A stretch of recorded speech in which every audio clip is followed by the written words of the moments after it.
continxencias da vida non son teus adversarios, mas teus aliados. Aprendes a recibelas mesmo cando te trastornan. A aceitación é a forma máis elevada de amor. É o sin definitivo, a experiencia sagrada da vida. Duca Rinpoche, Preceitos de vida. Bon, o vídeo explicou un pouco as motivacións que levaron a... Bon, non, vamos a facelo tal como é. O libro nasceu, eu estaba en unhas teimas sobre este mundo no que vivemos, que é un mundo, para min, en esta altura o teño máis claro, que é un mundo de guerra. E este mundo de guerra é un mundo que todos levamos dentro, que nos é inserido desde que somos nenos, por medio de toda a serie de condicionantes familiares, sociais, desde a escola ata que... E é un mundo de continua concurrencia ancorado no mito da sobrevivencia, non? E este libro forma parte dunha apertura de ollos e foi chegando a min e pasou a través de min como unha ponte. Eu non me sinto autor do libro, me sinto unha ponte a través da cual o libro... Bon, se formou un libro podía ser outra cosa, pero a través da cual ideas que estaban aí pasaran. Eu ao principio pensaba que formaba parte da miña ensinanza vital e non sei se isto ten a ver tamén ca forma en que estamos condicionados a pensar ou ten a ver con ese ego que ansía posuir cousas e ansía posuir tamén coñecimento. Mas despois me din conta de que conforme vamos abrindo un pouco os ollos nos vamos dando conta que nos accesamos a todo o que está e non podemos ver ás veces porque hai moitos veos. E cando abrimos un veo, ese veo negro se abre ante nós, aparece unha certa claridón, pero hai máis veos. E cando subimos un degrau, parece que xa podemos ver algunhas montañas que están por baixo, pero hai moitos cumes por cima. E iso foi o que aconteceu.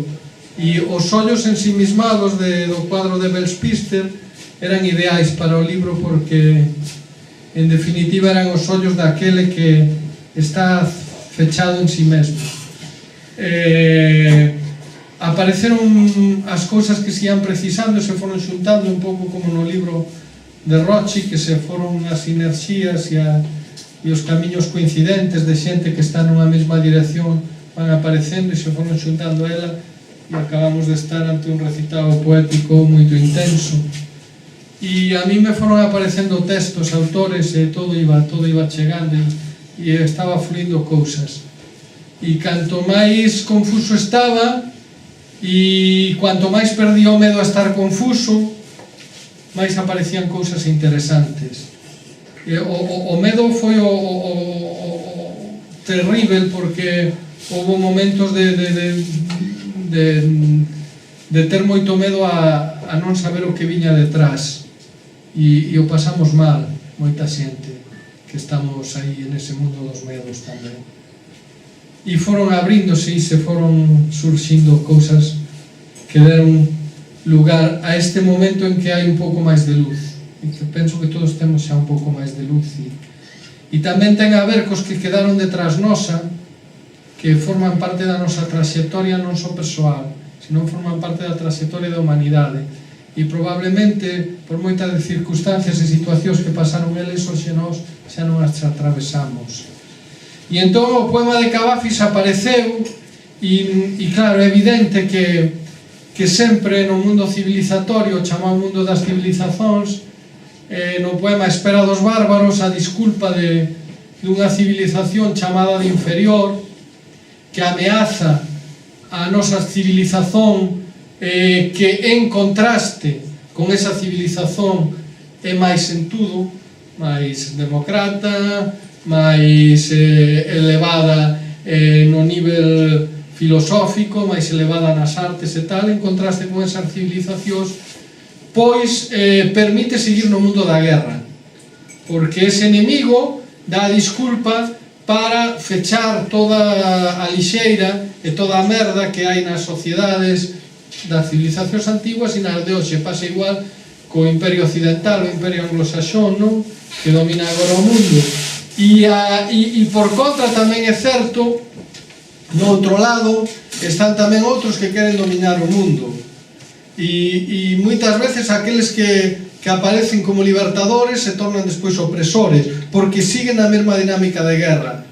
E apareceu o libro de León Tolstoi, que moita xente de esquerdas, os poucos que teñen lido, non gosta del, porque digamos que a iniciación o que se chamou no seu día o anarquismo cristiano, e é un libro moito religioso, mas ele fala unhas verdades extraordinarias, sobre todo a partir do capítulo 7, verdades relativas, mas en este caso son algo clarividente que está aí, e que algúns que teñen están tapados polo veo de defender algo non o poden ver.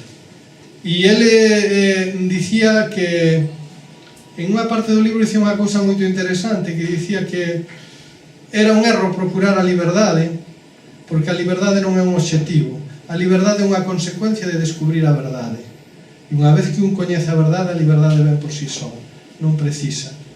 Ben, outro aspecto, aí había dúas acepcións no Medio do Oriente. Por un lado estaba iso, a acepción da guerra e a disculpa do inferior que nos quere destruir. E no caso do inferior, porque as cadeillas do opresor, esta outra das cousas que estaban claras e eu non podía ver cos ollos pequenos, e me custaba, porque eu era nos custaba ver isto, e é que o oprimido pode oprimir o opresor, mas as cadeas do oprimido e do opresor se forman en unha. Isto daría para debates grandes, non? O libro pretende moito debate. Se forman en unha e non se pode romper só pola cadea do oprimido. Gandhi penso que era claro niso, cando na primeira reunión que tuvo cos ingleses, ao sair da reunión, foi unha reunión moito tensa, os ingleses estaban, entre outras cousas, gaseando o povo indiano, non era fácil iso. E a reunión foi moito tensa, moi difícil, e non había principios de acordo, a dinámica de guerra estaba establecida. E cando se rematou a reunión, Gandhi disse aos seus colaboradores: na próxima reunión eu só vou acudir con vos se me acompañan a xente que podan amar os ingleses. Isto é moi duro, pero ele entendeu iso precisamente. Se non se libera o opresor está tamén atado polo medo a perder o que ten. E en isto non só falamos dos opresores imperiais, do opresor que ten unha muller, da muller que ten uns fillos, da escola que ten uns alumnos,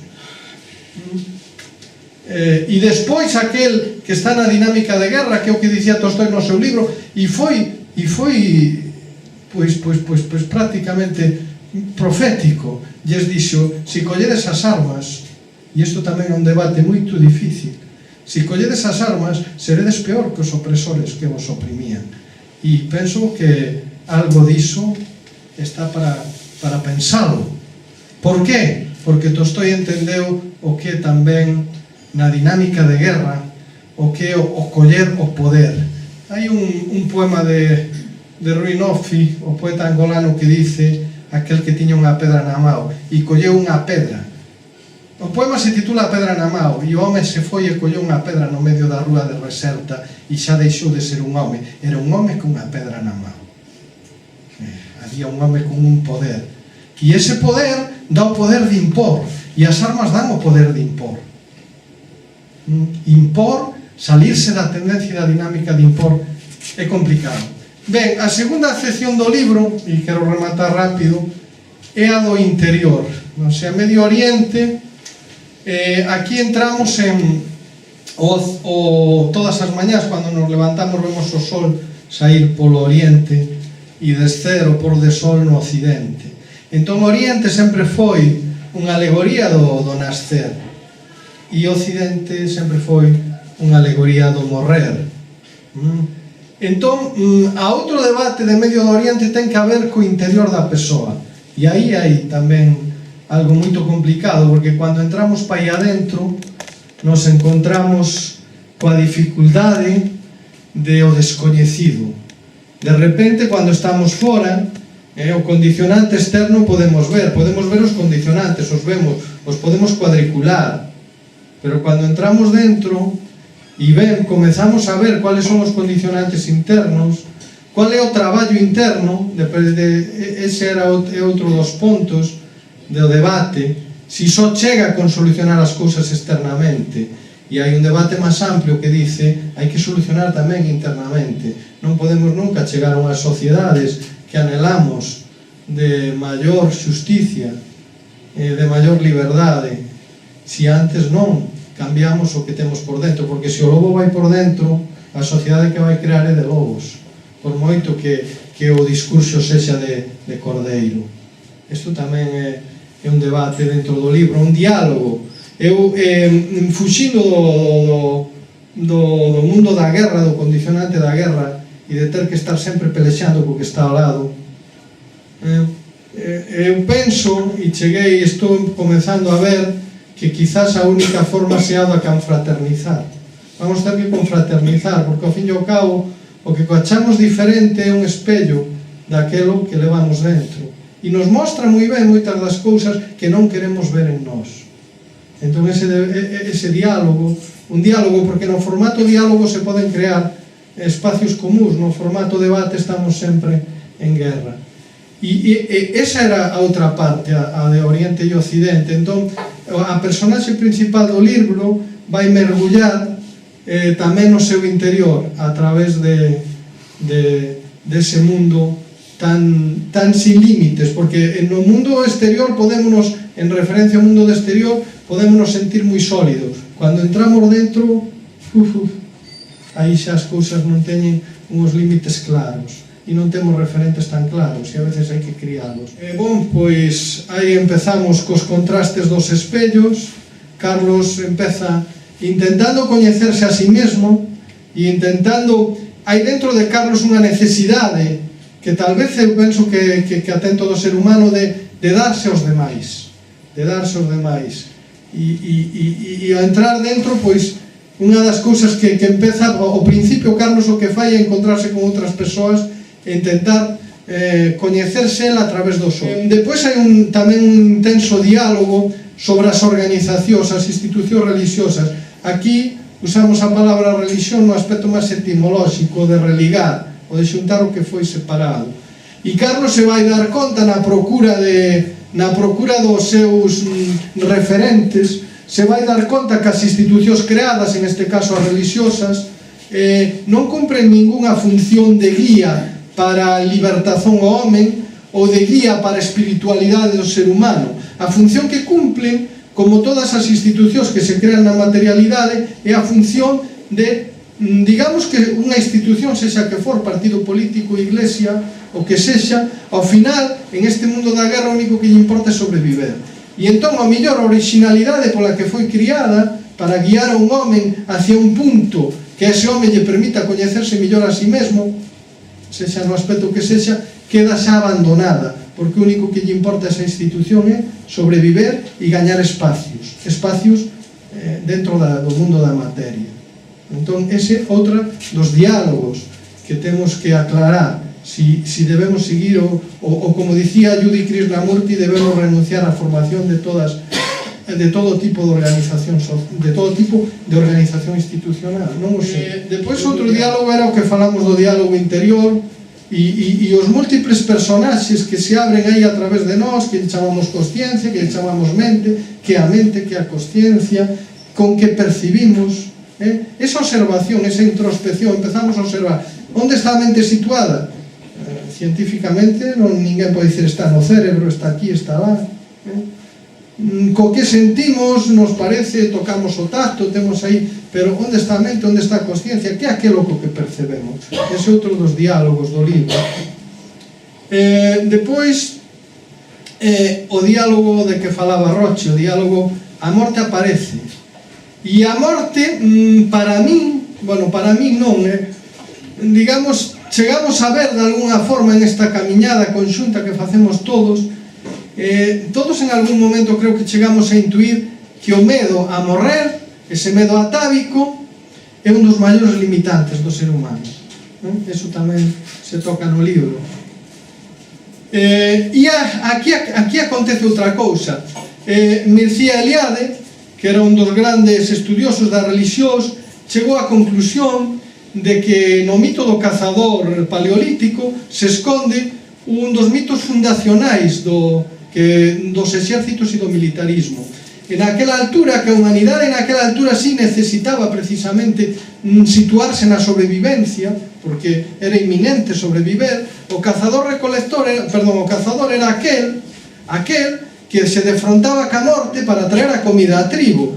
Entonces, evidentemente, Mircea Eliade pensa que aquel cazador, e os mitos paleolíticos falan moito do cazador, pois se convertiu de alguna forma no homen de prestixio da tribu, que se convertiría no que daría as linaxes de coronos e de príncipes, non? E de principais nas tribus, non?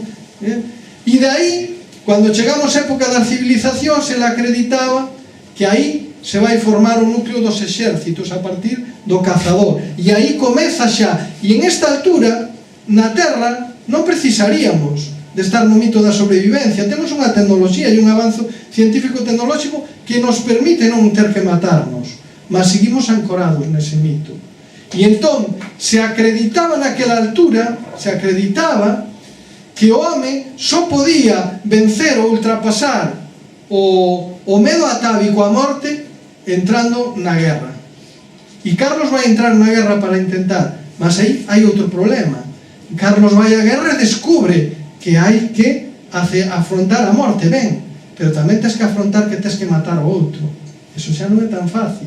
Tamén tens que afrontar que tens que dominar o outro para consolidar teu dominio, e que tens que impedir ao outro que sexa partícipe nos procesos que lle afectan a toda a humanidade, porque tú, cando dominas, decides por onde vai a humanidade. O vencido non ten direito. E a pregunta que nos facemos e que se dialoga indirectamente, non está explícita, está implícito no libro, é se nesta altura precisamos de seguir en unhas sociedades de vencedores e vencidos en todos os aspectos, non?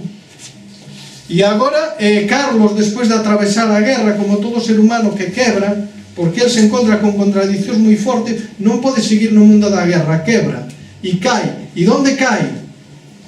Cai no mundo dos soños, dos fantasmas, do labirinto, do labirinto interior, no mundo da escuridão máis profunda, aquel en que dicían os poetas sufís, creo que era Rumi, que sempre dicía: xa quebraste como ser humano, benvido, agora abrirás a tua alma para elevarte a planos máis sutís.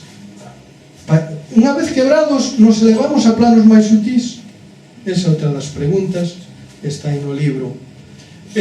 Carlos vai descubrir tamén, tentando sair do mundo das sombras, os señores que están nas sombras e dominan o mundo.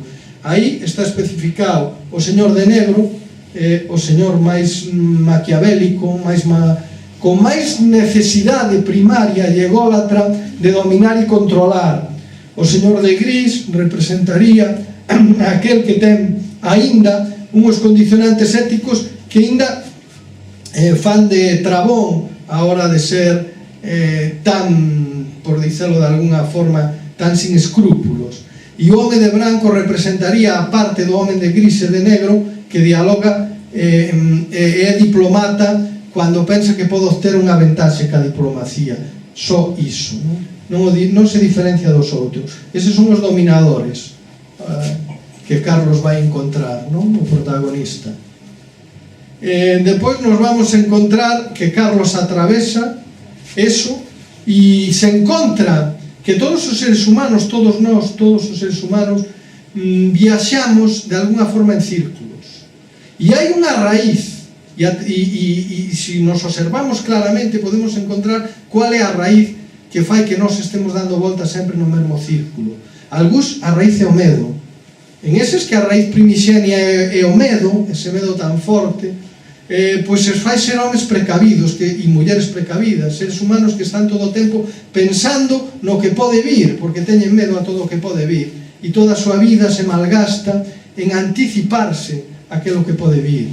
Outro dos círculos que aparece no libro é o das persoas que escapan a dor internándose no prazer. Nas sociedades máis sutís o prazer epicurista, non? E eses homes están aí sempre perdendo a súa vida, tentando tapar a súa dor, e a dor siga aumentando porque non a confrontan, siga aumentando por debaixo, e eles siguen fuxindo e fuxen e morren tentando fuxir da súa dor e encontrar o placer.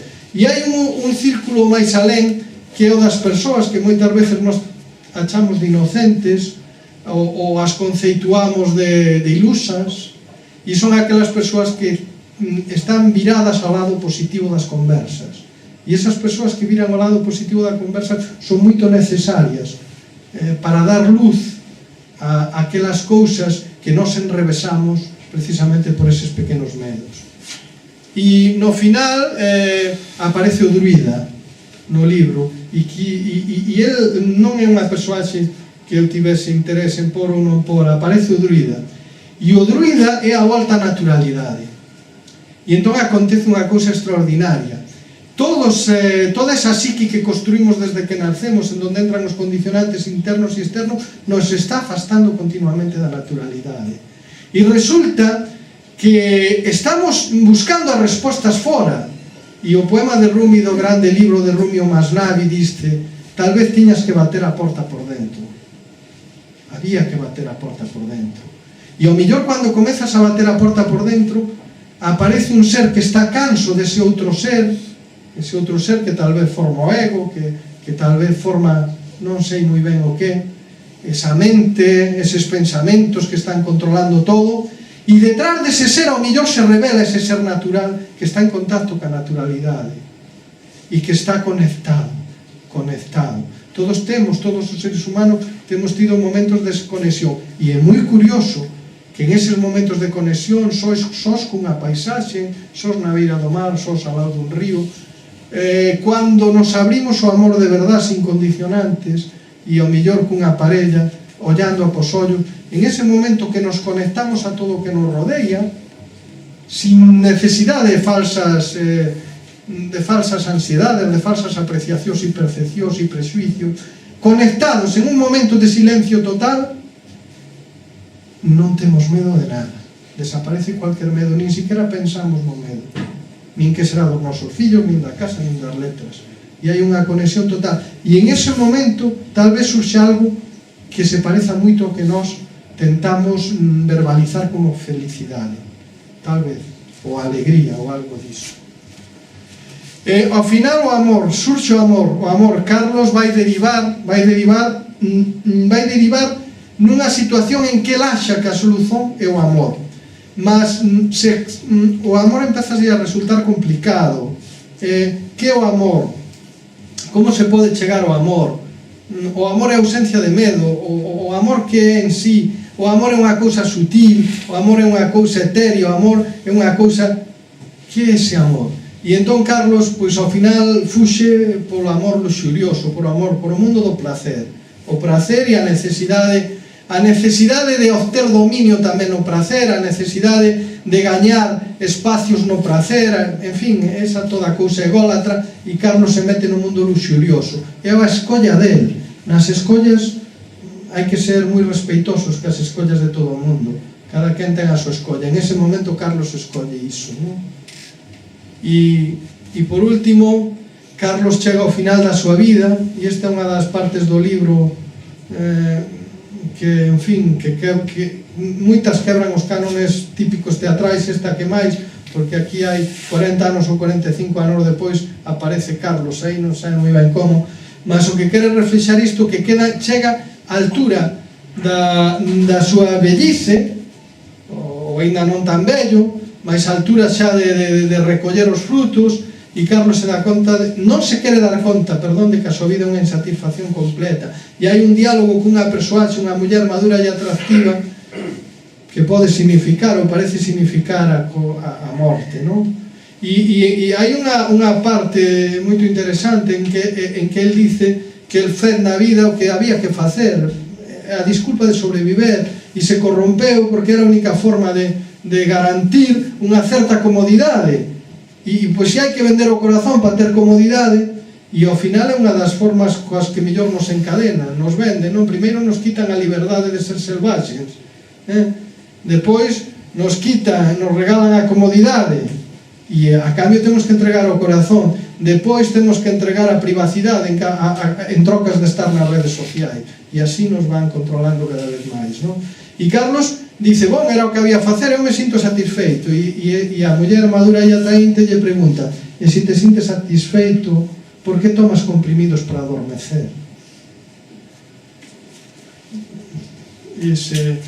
E bon, e remato xa, e simplemente quero dicer que unha cousa que me chamou moito a atención lendo un libro de unha psicoterapeuta americana que se chama Susan Sontag, e o libro se intitula Zen e a arte de amar.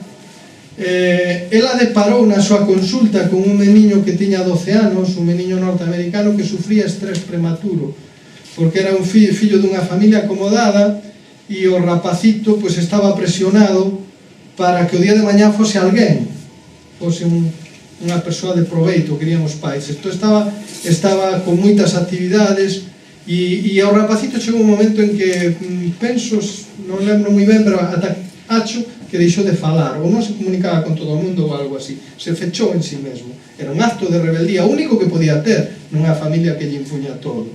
E entón ela lle mandou, se podía, cando chegou a ter unha certa confianza con él, que lle explicase como se sentía nese momento. E él lle pediu un papel e un papel e unha caneta, e escribiulle un poema, e eu penso que é un dos poemas, sendo simple, máis profundos que eu teño lido nunca. E este poema dicía así: parar e escoitar cada son, parar e observar cada pedra, parar e deixar entrar o vento, parar e non ter que ser alguén. Tal vez isto resuma a volta á naturalidade, resuma para min o fin da obra, aunque aquí non está presente, e sería o modo adecuado tal vez de obter as respostas, o mellor todavía, a solución perfeita, chegar a ese local onde as respostas non son precisas, pois sin nós saber temos chegado á porta da nosa casa. Carlos está tentando voltar á porta da súa casa, dali de onde el surxiu. Pois sin nós saber, a casa sempre esteve aí a nosa espera. Mas para chegar á porta da nosa casa tal vez teñamos que deixar polo camiño todo o que temos acumulado, tanto no mundo dos pensamentos como no mundo da materialidade, deitalo todo fora, e chegar a aquela parte dun poema de Celso Emilio Ferreiro, que creo que era a cantiga do hippie ou algo así, creo que era, e que ese hippie tiña unha estrofe que era a siguiente, que decía: miña mai deixoume os campos e meu pai deixoume o mar, non tiña máis que deixarme, nin eu penso máis deixar. E xa para finalizar, quero ler un poema moito curioso que apareceu consultando Wikipedia, e na Wikipedia, se vades a, supoño que seguirá aí o poema, se vades a Prisciliano, hai un poema que se opón, se atribúe a Prisciliano. Eu consultei a xente de estudiosos de historia desta etapa e me dixeron que non, que probablemente o poema non é de Prisciliano, que non coñecen escritos nos que haxa poemas de Prisciliano, mas que o poema é dunha forte tradición gnóstica, polo cual algo ten a ver, aunque só sexa polo gnosticismo, con Prisciliano. E vou rematar con ese poema que dice así, e creo que define o que busca Carlos. Carlos busca voltar a casa, pero antes ten que facer algo do que pon en este poema. E dice así: quero desamarrar e quero ser desamarrado, quero salvar e quero ser salvo, quero ser enxendrado, quero cantar, cantai todos, quero chorar, batei nos vosos peitos, quero enfeitar e quero ser enfeitado, sou lámpada para ti que me ves, sou porta para ti que chamas a ela, tú ves o que fago, non o menciones. A palabra enganou a todos, mas eu non fun totalmente enganado. Muito obrigado.